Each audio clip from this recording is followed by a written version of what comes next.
इस मूवी का नाम है रूट नंबर 17 जो कि एक तमिल मूवी है। मूवी की कहानी बहुत ही सिंपल है मगर बहुत ज़्यादा थ्रिलिंग है। मूवी एक जंगल के बारे में है और माना जाता है कि उस जंगल में जो कोई भी जाता है वो वापस लौट के नहीं आता। मगर ऐसा क्यों, क्या है उस जंगल में, यही देखेंगे इस मूवी में। लेकिन उससे पहले आप लोगों से रिक्वेस्ट है कि वीडियो को लाइक कर दीजिए और चैनल को सब्सक्राइब भी करें। मूवी की शुरुआत में हमें 25 दिसंबर 1995 का समय दिखाया जाता है, जहाँ हम जंगल को देखते हैं और रास्ते से एक गाड़ी जा रही होती है। मगर थोड़ी दूर जाने के बाद उस गाड़ी का एक्सीडेंट हो जाता है। फिर कहानी शिफ्ट होती है और हम 13 दिसंबर 2022 का समय देखते हैं, जहां हम एक लड़की को देखते हैं जो जंगल में अपनी जान बचाकर भाग रही थी। पर वहां पर एक अंडरग्राउंड दरवाजा था। वो दरवाजा खुलता है और उसमें से एक क्रिएचर बाहर निकलता है और वो क्रिएचर इतनी तेज भागता है कि आपको समझ ही नहीं आएगा कि वो क्रिएचर गया कहाँ। वो लड़की अपनी जान बचाते हुए वहां से भागने लगती है, लेकिन वो क्रिएचर उस लड़की को ढूंढ लेता है और उसे मार डालता है। फिर हमें इसी हादसे से ठीक 3 घंटे पहले का समय दिखाया जाता है, जहां हम एक आदमी को देखते हैं जो अपनी गाड़ी को लेकर उसी जंगल के रास्ते से होते हुए जा रहा था, लेकिन उसे भी वही क्रिएचर सामने दिखाई देता है, जिस कारण वो अपनी गाड़ी को रोक देता है। वो आदमी नीचे उतरकर देखता है, वहां पर खून लगा हुआ था। तब ये क्रिएचर वहां पर आता है और उस आदमी को मार डालता है। आखिरकार इस मूवी की कहानी शुरू होती है, जहाँ हमें एक हफ्ते पहले का समय दिखाया जाता है। यहाँ हम अंजना को देखते हैं जो अपनी दोस्त भावना से फोन पर बातें कर रही थी।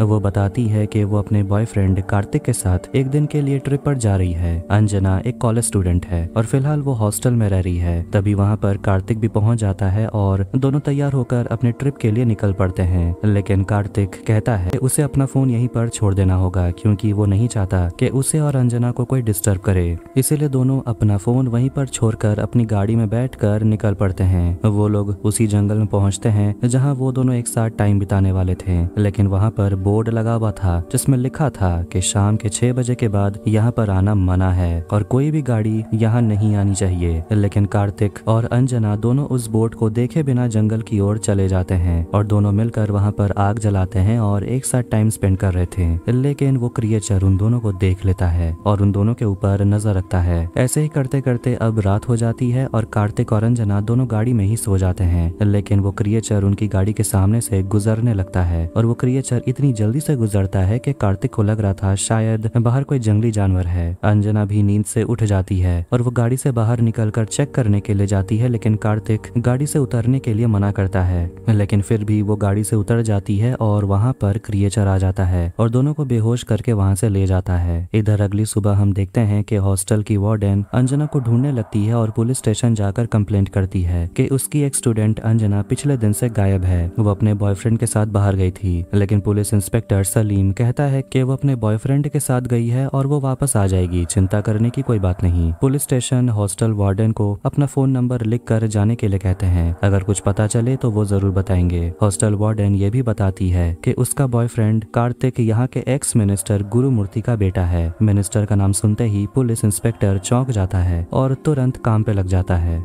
इसके बाद हम अंजना को देखते हैं जिसे होश आता है और वो देखती है कि वो एक गुफा के अंदर कैद है। वहाँ पर कार्तिक भी बेहोश पड़ा था। अंजना कार्तिक को होश में लाने के लिए पानी ढूंढती है और वहाँ पर एक बड़ा सा ड्रम था। उसे लग रहा था कि इसमें पानी रखा हुआ है और वो ड्रम जैसे ही अंजना के ऊपर गिरता है उसमें रखा हुआ सारा खून गिर जाता है और साथ में बहुत सारे इंसान की हड्डियां भी। ये देखकर अंजना बहुत घबरा गई थी। कार्तिक अंजना को समझाता है कि हमें यहाँ से जिंदा बाहर निकलना होगा और हम निकलेंगे भी, घबराने की जरूरत नहीं है। वो दोनों इधर उधर बाहर निकलने का रास्ता ढूंढने लगते हैं, लेकिन उन लोगों को कोई भी रास्ता नहीं नजर आ रहा था। इसके बाद इंस्पेक्टर अपनी टीम को लेकर कार्तिक के घर पहुंच जाते हैं और वहां उसे उसका मोबाइल मिलता है। उस मोबाइल को इंस्पेक्टर साइबर सेल भेजने को कहते हैं और फोन का डिटेल निकालने को कहते हैं। घर के बाहर आते ही कांस्टेबल विघ्नेश देखता है कि वहां पर गाड़ी का टायर का निशान था। कांस्टेबल विघ्नेश तुरंत कार्तिक का मोबाइल चेक करता है और देखता है कि कार्तिक उसने अपने गाड़ी के साथ एक फोटो खींचा था। ये देखकर कांस्टेबल विघ्नेश समझ जाता है कि अगर कार्तिक अपनी गाड़ी के साथ अगले 5 किलोमीटर के रेडियस में गया है तो सीसीटीवी कैमरा से वो पता लगा लेंगे कि वो कहाँ गया है। फिर वो सभी सीसीटीवी फुटेज चेक करने चले जाते हैं। इधर हम वापस कार्तिक और अंजना को देखते हैं जो बहुत घबराए हुए थे, क्योंकि वहाँ पर एक क्रिएचर आने वाला था। जैसे ही वो क्रिएचर अंडरग्राउंड का दरवाजा खोलकर भीतर पहुंचता है, देखते हैं कि वो कोई क्रिएचर नहीं बल्कि एक इंसान है और वो इंसान गुफा के अंदर आ जाता है और ये इंसान वही है जो जंगलों में सभी का शिकार करता है, सभी को मारता है। लेकिन वो ऐसा क्यों कर रहा है, यही है इस मूवी की असली कहानी। इसके बाद कार्तिक अपना और अंजना की जान बचाने के लिए उस आदमी के ऊपर हमला करने की कोशिश करता है, लेकिन वो आदमी बड़े ही आसानी से कार्तिक को इतना मारता है कि वो घायल हो जाता है और अंजना के साथ जबरदस्ती करने लगता है। इधर इंस्पेक्टर सलीम अपनी टीम के साथ एक दुकान पर पहुंचता है और उस दुकान में सीसीटीवी कैमरा लगा हुआ था। फुटेज चेक करने पर उन लोगों को कार्तिक की गाड़ी नजर आती है, जिसके बाद वो सभी आगे की तरफ बढ़ते हैं। आगे बढ़ते बढ़ते वो लोग एक दुकान के सामने रुकते हैं। कांस्टेबल विघ्नेश कार्तिक का फोटो दुकानदार को दिखाता है और उसे देखकर दुकानदार पहचान जाता है, क्योंकि कार्तिक ने उस दुकानदार से एक सामान खरीदा था। दुकानदार कहता है कि ये आदमी इसी रास्ते से आगे की ओर गया था। फिर इंस्पेक्टर सलीम और सभी लोग फिर से आगे की ओर बढ़ने लगते हैं। आगे बढ़ते बढ़ते वो लोग एक पेट्रोल पंप पर रुकते हैं और वहाँ के एक स्टाफ को कार्तिक का फोटो दिखाते हैं और वहाँ का स्टाफ कार्तिक का फोटो देखकर पहचान जाता है, क्योंकि उस दिन कार्तिक अपने गाड़ी में पेट्रोल भरवाने के लिए इसी पेट्रोल पंप पे आया था। पेट्रोल पंप का स्टाफ पहचान जाता है और पुलिस वाले को बता देता है कि ये यहीं आया था पेट्रोल भरवाने और आगे के रास्ते की ओर चला गया। फिर पुलिस वाले अपने गाड़ी में बैठकर आगे की ओर बढ़ने लगते हैं और वो लोग उसी रास्ते तक पहुंच जाते हैं जहां से जंगल शुरू होता है। उस रास्ते को देखकर इंस्पेक्टर सलीम कंफ्यूज हो गए थे। वो फिर से वापस शहर की ओर चले जाते हैं। इधर कार्तिक और अंजना दोनों बाहर जाने का रास्ता ढूंढ लेते हैं, क्योंकि वो आदमी जो उन लोगों को मारने के लिए आया था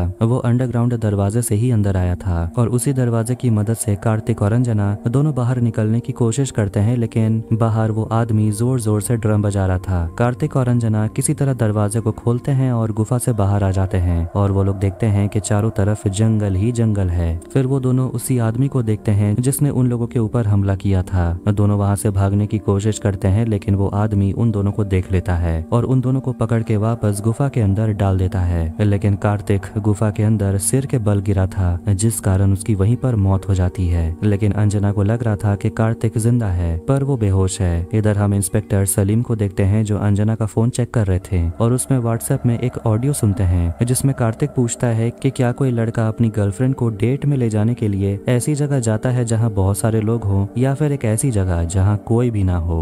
ये सुनकर इंस्पेक्टर समझ जाते हैं कि ये दोनों जरूर उसी रास्ते की ओर गए हैं, क्योंकि उस जंगल वाले रास्ते की शुरुआत में ही एक बोर्ड लगा हुआ था जिसमें लिखा था कि शाम के 6 बजे के बाद यहाँ पर आना मना है, कोई भी गाड़ी यहाँ पर नहीं आनी चाहिए। अगले दिन सुबह इंस्पेक्टर अपनी टीम को लेकर उसी जंगल वाले रास्ते की ओर जाने का फैसला करते हैं और सभी जंगल में जाने के लिए निकल पड़ते हैं। इधर अंजना समझ जाती है कि कार्तिक अब मर चुका है और वो अपने आप को बचाने के लिए गुफा से बाहर निकलना चाहती है, लेकिन वहाँ पर वही आदमी पहुँच जाता है और अंजना के साथ जबरदस्ती करने की कोशिश करता है। लेकिन अंजना उस आदमी को चकमा देकर गुफा से बाहर निकल जाती है और भागने लगती है। वो आदमी भी अंजना को पकड़ने के लिए जंगलों में भागने लगता है। धीरे धीरे अंधेरा होने लगता है और इंस्पेक्टर सलीम अपनी टीम के साथ जंगल के भीतर तक पहुंच जाता है, लेकिन अंधेरा होने के कारण इंस्पेक्टर सलीम वापस जाने के लिए सभी को बोलता है और कहता है कि हम कल सुबह वापस आएंगे और फिर यहाँ पर हम छानबीन करेंगे। फिर वो लोग वापस चले जाते हैं। अंजना एक पेड़ के पीछे छुपी हुई थी, लेकिन वहाँ पर वो आदमी पहुंच जाता है और अंजना को बेहोश कर देता है और वापस गुफा में लेकर चला जाता है। इधर इंस्पेक्टर सलीम पूरे रास्ते में एक वीडियो शूट कर रहा था और रात के समय जब वो अपना वीडियो देखता है उसमें उसे एक बहुत बड़ा सुराग मिलता है। वो तुरंत जंगल की तरफ जाने का फैसला करता है और अपनी गाड़ी निकालकर जंगल की तरफ चला जाता है,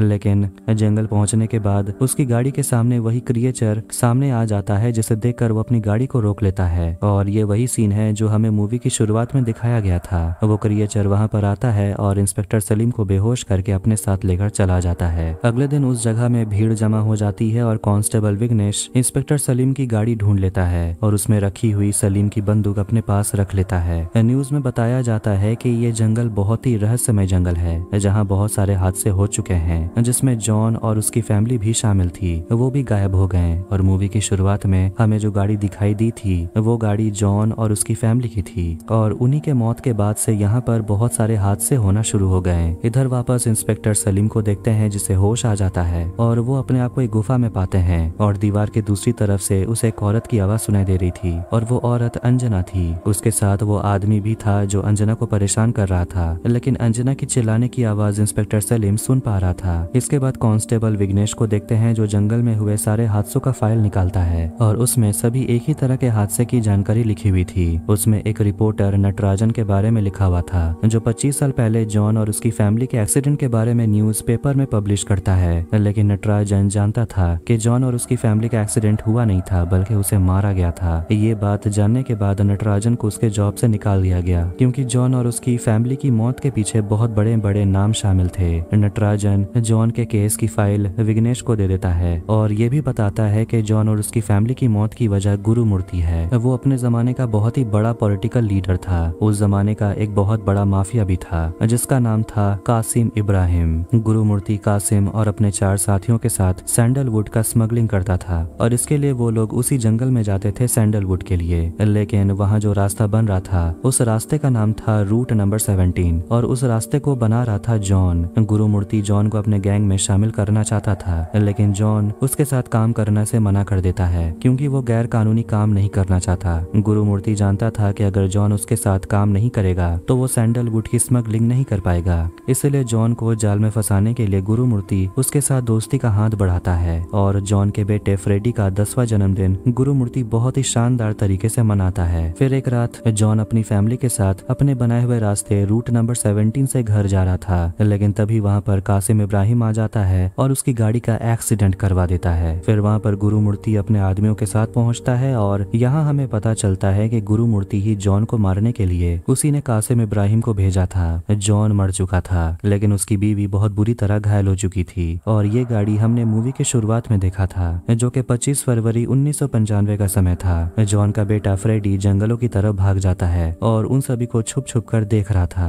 गुरुमूर्ति जॉन की बीवी को पत्थर से मारने लगता है और ये सब फ्रेडी देख लेता है। फ्रेडी को मारने के लिए गुरुमूर्ति अपने आदमियों को भेज देता है लेकिन वहाँ पर किसी और की आने की आवाज सुनाई देती है और फिर गुरुमूर्ति अपने आदमियों को लेकर वहाँ से भाग जाता है और फ्रेडी जंगलों की तरफ चला जाता है। इसका मतलब ये है कि ये जो आदमी है जो सभी को मार रहा है वो असली में फ्रेडी है। उसने अपने आप को ऐसा बना लिया है कि वो जंगल में जंगली जानवरों का सामना भी कर सकता है, जंगल में रह भी सकता है और जंगली जानवरों की तरह हमला भी कर सकता है। इधर हम इंस्पेक्टर सलीम को देखते हैं जिसे होश आ जाता है और वो सामने प्लेट में रखा हुआ खाना दिखाई देता है। इंस्पेक्टर सलीम खाना खा लेता है और उसी प्लेट की मदद से वो दीवार को खोदने लगता है ताकि दीवार की उस तरफ जो लड़की बैठी है वो उसे छुड़ा सके। तभी फ्रेडी गुफा के अंदर वापस आ जाता है और इंस्पेक्टर सलीम चुपचाप बैठ जाता है। फ्रेडी सलीम को धमकाता है कि तुम्हें इस जगह नहीं आना चाहिए था क्योंकि ये मेरा इलाका है और यहाँ जो कोई भी आता है वापस नहीं जाता। फ्रेडी पूरी बात बताता है कि 10 साल में मैंने 6 लोगों का खून किया और आज मैं एक आखिरी खून करने जा रहा हूँ और तब तक तुम यही रहना। ये कहकर फ्रेडी वहाँ से चला जाता है। इधर कांस्टेबल विघ्नेश नटराजन के पास जाता है और पूछता है कि गुरुमूर्ति का एक साथी के मौत के बाद उस जगह को आम लोगों के लिए बंद कर दिया गया। नटराजन कहता है कि 4-5 साल के बाद गुरुमूर्ति के बाकी 3 साथियों की भी बेरहमी से मौत हो गई जिसके बाद सरकार ने इस जगह को बंद करवाने का फैसला किया। नटराजन ये भी कहता है कि गुरुमूर्ति अकेले वो इंसान है जो अब तक बचा हुआ है कि सारे साथी मर चुके हैं, वो भी फिलहाल अपनी बेटी के साथ सिंगापुर में है। विघ्नेश समझ जाता है कि क्यों गुरुमूर्ति का बेटा कार्तिक लापता है। जी हाँ, कार्तिक गुरुमूर्ति का बेटा है। विघ्नेश अपने साथी को फोन करता है और गुरुमूर्ति के तीनों साथी का नाम बताता है और उसका डिटेल निकलवाने के लिए कहता है। डिटेल पाने के बाद विघ्नेश को पता चलता है कि तीनों की मौत उनके जन्मदिन के दिन हुई थी और कार्तिक का जन्मदिन अगले ही दिन था, मतलब कि अगले दिन कार्तिक की मौत होने वाली है। विघ्नेश तुरंत डीएसपी प्रशांत के पास जाता है और उसे सारी बात कहता है कि कार्तिक लापता हो चुका है और उसकी गर्लफ्रेंड भी लापता है और साथ में इंस्पेक्टर सलीम भी। ये भी बताता है कि उस जंगल में एक आदमी है जो ये सब खून कर रहा है और अगर हम उस जंगल में छानबीन करेंगे तो हम उस आदमी का पता लगा सकते हैं। लेकिन डीएसपी कांस्टेबल की बात नहीं सुनते और उसे डांट कर बाहर कर देते हैं। इधर हम वापस अंजना को देखते हैं जो कार्तिक को देख रही थी। वो समझ गई थी कि कार्तिक मर चुका है। जैसे ही अंजना कार्तिक के सिर पर हाथ रखती है, कार्तिक के सिर का चमड़ा खुलकर गिर जाता है। ये देखकर अंजना बहुत ज्यादा चिल्लाने लगती है और उसकी आवाज सुनकर इंस्पेक्टर सलीम दीवार खोदना शुरू कर देता है। यहाँ विघ्नेश नटराजन से एक और बात पूछता है कि वो तीनों आदमी अपने जन्मदिन में ही उस जंगल में क्यों गए थे, इसके पीछे किसी का हाथ भी तो हो सकता है। यहाँ हमें पता चलता है कि नटराजन ने ही उन लोगों को जंगल में भेजा था क्योंकि जॉन और उसकी फैमिली को नटराजन अपने परिवार की तरह मानता था और जॉन का बदला लेने के लिए उसने ऐसा किया क्योंकि उसे पता था कि जंगल में एक खूंखार आदमी रहता है जो किसी को नहीं छोड़ता। लेकिन अभी भी गुरुमूर्ति जिंदा है और उसे अपने किए की सजा जरूर मिलेगी। विघ्नेश गाड़ी लेकर तुरंत जंगल की ओर जाने लगता है इंस्पेक्टर सलीम को बचाने के लिए। इधर इंस्पेक्टर सलीम दीवार तोड़ते हुए दीवार के उस तरफ चले जाते हैं और अंजना से मिलते हैं। तभी वहाँ पर फ्रेडी पहुंच जाता है और इंस्पेक्टर सलीम और फ्रेडी के बीच मारपीट होने लगती है और अंजना धीरे धीरे गुफा से बाहर चली जाती है। वहाँ पर कांस्टेबल विघ्नेश पहुंच जाता है और अंजना को संभालता है। इंस्पेक्टर सलीम फ्रेडी को धक्का दे देते हैं और वहाँ पर पड़े हुए पेट्रोल को गिरा देते हैं और आग जला देते हैं और गुफा से बाहर निकल आते हैं। इसके बाद विघ्नेश, सलीम और अंजना वहाँ से चले जाते हैं। अब 1 साल के बाद का सीन दिखाया जाता है जहाँ गुरुमूर्ति अपने बेटे कार्तिक को याद करता है और उसी जंगल में वापस आता है।